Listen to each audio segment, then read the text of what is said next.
안녕하세요. 국어과 보존화 교육 수강하고 있는 2학년 여러분 반갑습니다. 강의실에서 지금 봐야 될 시간인데 지금 처장실에서 핸드폰으로 녹화를 하고 있는 중입니다. 우리가 3월 16일 날 오프라인 수업을 개강할 수 있기를 바랬는데 결국은 2주 동안 온라인 수업으로 진행해야 되는 그런 상황이 됐습니다. 온라인 수업을 진행한다고 하더라도 우리가 최대한 접촉할 수 있는 기회는 좀 넓히기 위해서 제가 카카오톡에 단톡방 개설을 해서 여러분들을 초대할 계획입니다. 초대하면 여러분들이 다 참여를 좀 해주기를 바랍니다. 국어과 부진화 교육에 관련된 사전 이해를 위해서 강의 계획서 내용을 꼭 좀 살펴봐 주기를 바랍니다. 강의 계획서를 보면 왜 우리가 국어과 교육을 다루면서 부진화 교육에 대해서 생각해야 되는지에 대한 설명들이 간단하게 좀 나와 있습니다. 그리고 몇 가지 자료를 올려놓을 텐데요. 여러분들이 그 자료도 미리 좀 봐두었으면 하는 생각입니다. 그래도 지금 이 시간에 오리엔테이션 삼아서 간단하게 왜 우리 국어교육과의 전공교과 과정 안에 국어과 부진화 교육이라고 하는 과목을 만들었는지를 간단하게 설명을 할 생각이에요. 잘 듣고 두 번째 주부터 진행할 내용에 대한 마음의 준비를 좀 해두었으면 하는 생각입니다. 국어과 부진화 교육이라고 하는 과목을 사실은 정확하게 재규정을 한다면 국어과 느린 학습자 교육 또는 국어과 학습 부진 문제의 해결 이런 과목으로 생각하는 게 더 좋을 것 같아요. 그것은 학습자들의 능력에 대한 이해가 부진화라고 하는 용어로는 적절하게 설명할 수 없기 때문입니다. 다른 말로 하자면 학습자들은 학교 교육을 받고 있는 보통 교육을 받고 있는 학생들은 능력은 동일하고 다만 학습의 속도가 서로 다르다라고 하는 전제를 동의를 한다는 뜻이거든요. 만약 능력이 다르다면 그 다른 능력으로 인해서 우리는 해당 학습자들을 특수교육의 대상자로 봐야 할 겁니다. 한쪽에서는 영재교육 대상자들이 될 것이고요. 다른 한편에서는 우리가 보통 특수교육이라고 얘기하는 다양한 종류의 학습 지체 학생들에 대한 교육이 이루어지게 될 겁니다. 그런데 우리가 학교에서 만나게 되는 이른바 공부를 잘 못하는 학생들은 능력의 차이가 있는 것은 아닙니다. 능력은 동일하고 다만 여러 가지 다른 이유로 인해서 학습의 효과가 떨어지거나 학습의 속도가 느려서 결과적으로 보면 능력의 차이가 있는 것처럼 보이게 되는 그런 경우들이 있거든요. 이런 학습자들에 대한 편견이나 왜곡된 인식들을 막기 위해서라면 사실은 느린 학습자 교육이라든지 아니면 학습 부진 교육, 문제 해결 교육 또는 기초학력 교육 이런 용어들을 써야 할 텐데 왜 우리는 여전히 국어과 부진화 교육이라는 말로 과목명을 정하고 있는가? 그거는 이 용어가 가지고 있는 강렬한 환기 효과 때문에 그렇습니다. 그 환기 효과라고 하는 것은 우리들이 가르쳐야 될 대상들이 동질적이지가 않다. 한 반에 학생들이 앉아 있지만 그 학생들은 서로 다 다른 학생들이다. 다른 학생들의 본질 안에는 서로 다른 속도와 서로 다른 관심사와 서로 다른 방식의 학습들을 하고 있는 학생들이 있다라고 하는 것을 관점으로 이해하게 하기 위함입니다. 그러니까 여러분들이 1학년 때 들었었던 국어교육론 과목을 생각해 보면 그 국어교육론 과목에서 다루고 있는 학생들은 과연 누구였을까?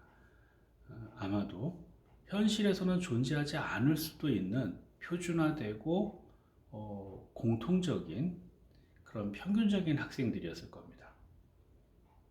학생 개개인들이 다 다르다는 것을 우리는 알고 있지만 다 다른 학생들을 대상으로 해서 하나의 일반화된 교육을 준비하기는 어렵기 때문에 그런 거죠. 그런데 우리가 실제로 나중에 교사가 돼서 학생들을 만나게 되면 그 학생들은 다 다릅니다.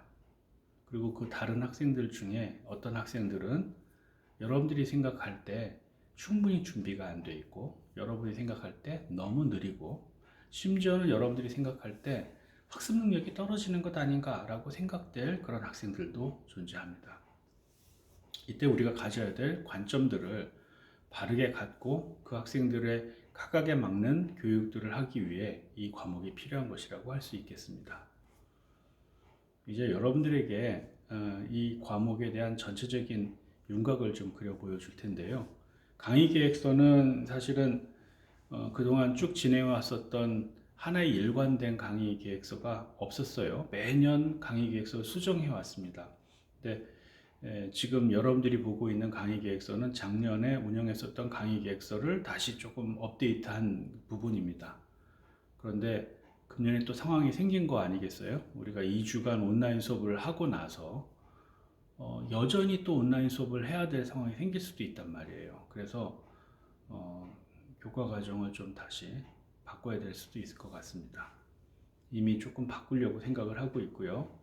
그 바꾸는 내용 중에는 가급적이면 개별 활동을 통해서도 수행할 수 있고, 그러면서도 여러분들의 활동을 좀 이끌어낼 수 있고, 여러분과 내가 여러 형태의 상호작용을 할 수 있게끔 하는 그런 수업의 진행을 좀 생각하려고 해요. 그래서 강의 계획서는 한번 작성하고 나면 쉽게 고치기는 어렵지만, 그렇다 하더라도 주차별 강의 게시판에 여러분들이 들어가 보면 그때그때 그 원래 강의 계획서 조금 다를 수 있는 학습 과제나 학습 활동 또는 여러분들에게 제공하는 학습 자료나 강의의 내용, 뭐 이것처럼 동영상의 형태를 통해서라도 만들어서 여러분에게 줄 생각입니다. 그래서 여러분들이 그걸 보고 우선적으로는 개별 활동을 좀 진행을 하고, 그 개별 활동에 대한 여러분들의 피드백을 제가 여러분에게 피드백하는 방식으로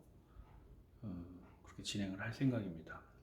가급적 원래 의도했던 것은 팀 활동이었었는데, 팀 활동이 잘 이루어지지 않는다 하더라도 그렇게 좀 진행했으면 좋겠네요.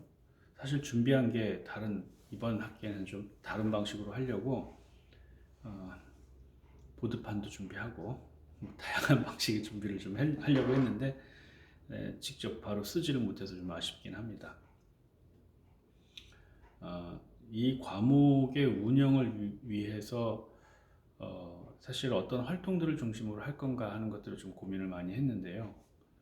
기본적으로 원래 의도했었던 과목의 형태는 여러분들의 개별 활동 혹은 팀 활동으로 이루어져 있는 온라인 수업과 함께 모여서 그 활동들을 공유하고 서로 상호 교수하고, 그리고 제가 피드백을 하게 되는 오프라인 활동, 이렇게 두 개로 구성되어 있는, 이름을 붙이면 이제 블렌디드 러닝이라고 하는 방법을 준비를 하고 진행할 계획이었습니다.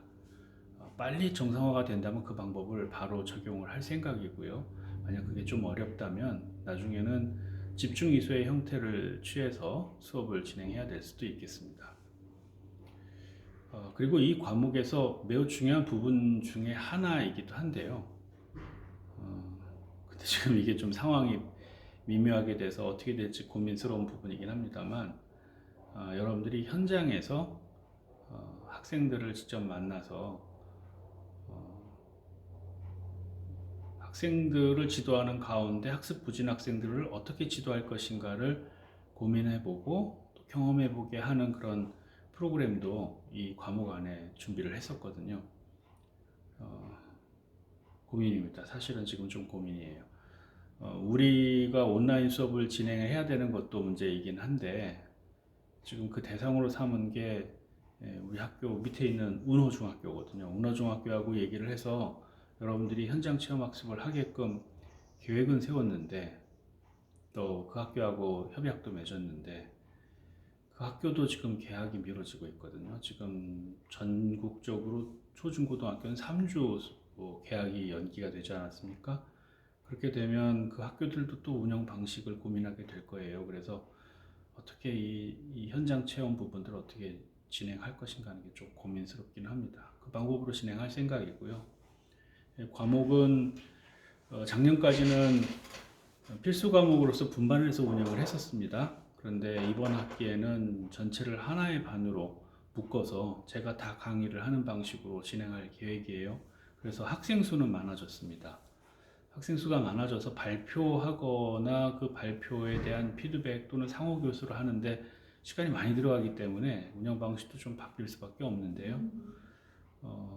그 발표와 상호 교수의 시간도 계획은 하고 있습니다. 이건 역시 다 강의 계획서 여러분들이 확인하실 수 있을 거예요. 여러분들이 꼭 읽어 보셨으면 좋겠고, 읽은 다음에 첫 주 강의 계획서와 함께 그 강의 게시판, 이 캠퍼스 여러분 들어갈 줄 알죠? 1학년 때 다 들어가 봤을 테니까 강의 게시판에 들어가면 그 강의 게시판에 첫 주 여러분들이 학습할 내용들을 업로드를 해두겠습니다. 그 업로드한 내용들을 보고 각자 생각한 부분들을 과제 게시판에 올려주시면 제가 그 일부를 다시 강의 계획서에 올린 다음에 피드백하는 방식으로 첫 주 진행을 하겠습니다. 두 번째 주도 마찬가지로 진행을 할 텐데요. 가급적 여러분들이 집에서 쉽게 접근하면서 많이 생각할 수 있는 그런 방법들을 생각을 하고 있어요. 그래서 그 활동들을 하고 나서 마찬가지로 그 과제 게시판에 여러분들이 올려주면 또 마찬가지로 제가 여러분들에게 피드백하는 방법을 쓰겠습니다.